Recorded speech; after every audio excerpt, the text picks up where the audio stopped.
Olá, ouvintes! Sejam todos muito bem-vindos e bem-vindas ao podcast Conceituados, que apresentará uma série de episódios especiais em comemoração aos 50 anos da técnica de mapeamento. Esse é mais um especial de 50 anos de mapeamento conceitual. E eu te pergunto, você sabia que existem conferências internacionais sobre mapas conceituais? Eu sou a Isabela, e hoje o professor Paulo Correia conta pra gente como são esses eventos, onde acontecem e qual a importância deles para a área. Se você estiver ouvindo a gente pelo YouTube, deixe seu like e preparem seus comentários, porque a gente volta para te responder. Olá, professor, seja muito bem-vindo ao nosso episódio especial 50 anos. Obrigado, Isabela, e eu também dou as minhas boas-vindas aos ouvintes desse episódio especial que celebra os 50 anos dos mapas conceituais.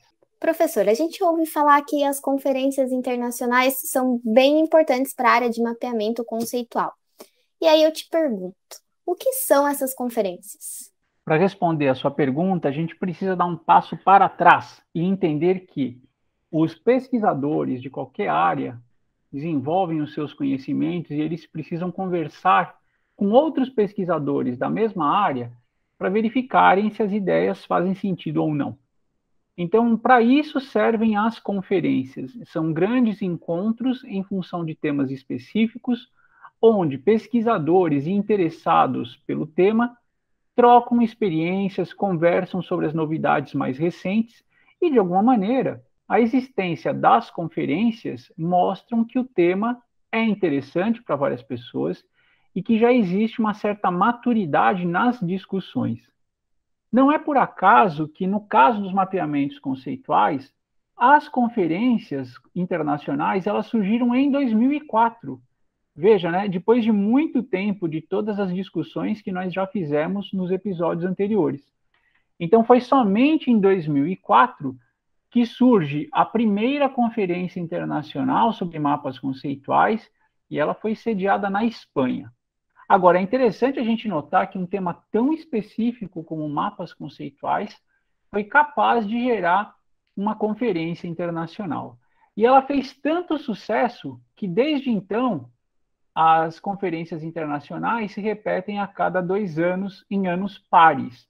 Então, a gente tem já uma sequência aí que vai completar quase 20 anos de conferências internacionais reunindo pesquisadores e interessados sobre os mapas conceituais. Nós já tivemos conferência no Brasil?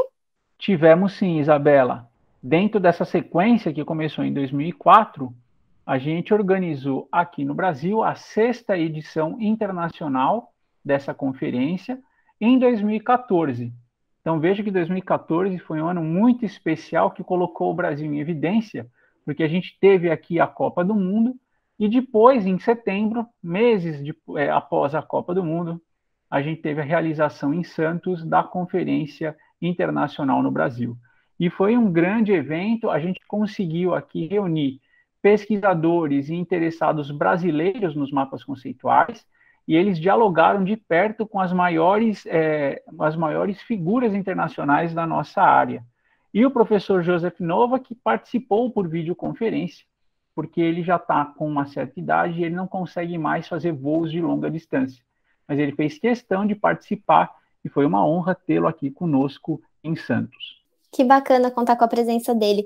Professor, quem que pode participar desses eventos? Apenas grandes estudiosos da área ou é uma coisa um pouco mais ampla? A participação nessas conferências, então, se a gente pegar o início aqui da nossa conversa de hoje, é uma conferência que se dedica, sobretudo, àquelas pessoas que utilizam os mapas conceituais nas suas pesquisas, né? Não precisa ser necessariamente uma pesquisa só sobre os mapas conceituais.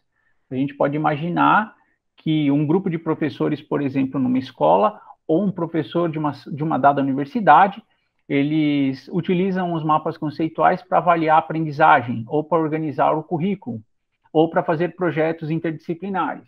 E eles obtêm bons resultados a partir dessas experiências. Então, isso tudo pode ser comunicado nas conferências internacionais.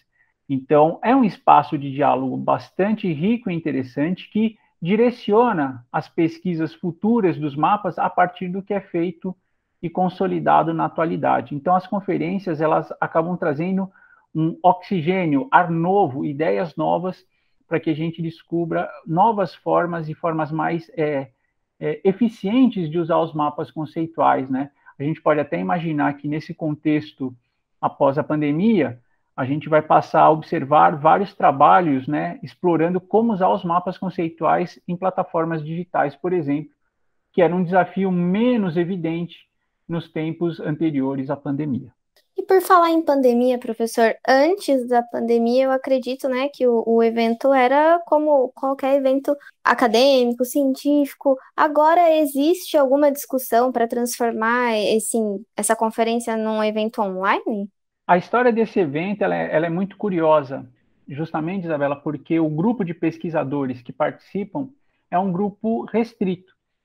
Mapeamento conceitual não é um tema amplo, como, por exemplo, ensino de ciências, né? Então, a gente consegue perceber, por esse exemplo, que ensino de ciências é uma grande área e que o mapeamento conceitual é uma área muito mais restrita, o que, portanto, vai atrair a atenção de um grupo menor de pessoas. De 2004 até 2018, nós tivemos a realização das conferências sempre de forma presencial, intercalando uma edição em um país europeu e uma outra edição num país americano aqui, seja da América Central, seja da América do Sul, né? A partir de 2010, o professor Novak, ele só foi às conferências de forma virtual, ou seja, de forma online, por essa impossibilidade de fazer voos distantes que eu já havia mencionado. E em 2020, quando a gente teria uma edição da nossa conferência presencial, veio a pandemia. E os organizadores, eles estão adiando essa edição da conferência internacional até agora. E há uma grande discussão entre eles se vale a pena fazer um evento presencial somente ou se a gente faz um modelo híbrido, onde as pessoas possam participar de forma remota. A impressão que eu tenho é que, mantidas as condições atuais, né, de superação da pandemia, o evento vai ocorrer finalmente em setembro desse ano de 2022 e acho que será permitida a participação à distância, ainda que eles façam questão de privilegiar o encontro presencial, que eu acho que faz falta para todos nós. Então, a previsão é que o evento ocorra em Malta, na Europa, e isso vai se dar no mês de setembro, com a possibilidade de participação à distância. O bom, né, dessa possibilidade de participação à distância é que acaba incluindo trazendo ainda mais novidade para o evento. O que você pensa, professor?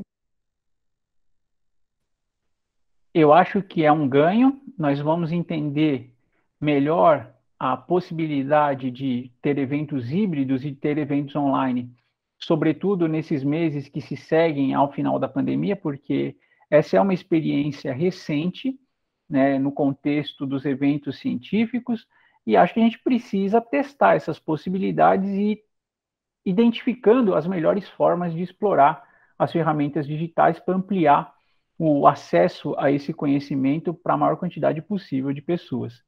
E a gente não pode se esquecer de um fato, né?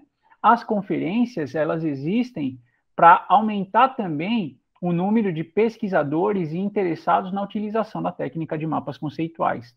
Então, não faz nenhum sentido restringir o acesso a um grupo pequeno de pessoas. Por outro lado, o encontro presencial ele é muito valorizado ainda em alguns meios, e acho que no caso dos mapas conceituais, eles vão querer manter o encontro presencial, facilitando o acesso online. Eu acho que é uma boa, mas o que eu acho que vai acontecer, na verdade, é que ao longo dos próximos anos é que a gente vai achar as melhores formas de usar as ferramentas tecnológicas, inclusive para viabilizar e ampliar a participação nas conferências internacionais. Com certeza, professor. E como que a gente pode saber mais sobre essas conferências? Existe algum site, algum canal que traz um resumo do que foi apresentado, enfim? Tem sim, Isabela. Todos os trabalhos apresentados nas conferências internacionais são disponibilizados gratuitamente em PDF num site do IHMC, que é o Instituto de Interação Homem-Máquina, que fica lá nos Estados Unidos e que é responsável por organizar as conferências. E a própria conferência de 2022 já tem um site também no ar, e isso tudo é muito fácil da gente encontrar na internet. Então, veja que é legal mostrar que, de alguma maneira, a tecnologia já tem ajudado a gente a disseminar esses trabalhos. Qualquer interessado pode, na internet, baixar esses livros que a gente tem nas conferências e ler todos os trabalhos que foram apresentados e discutidos. Muito bom, professor. Para a gente encerrar, e sobre um evento menor a nível nacional, o que a gente pode indicar para os nossos ouvintes?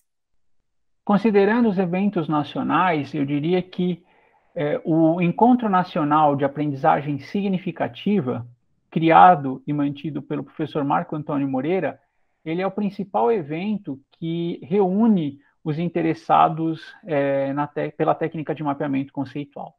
Então, novamente, aqui a gente tem mais uma evidência, né, daquela relação muito estreita entre a teoria da aprendizagem significativa e os mapas conceituais.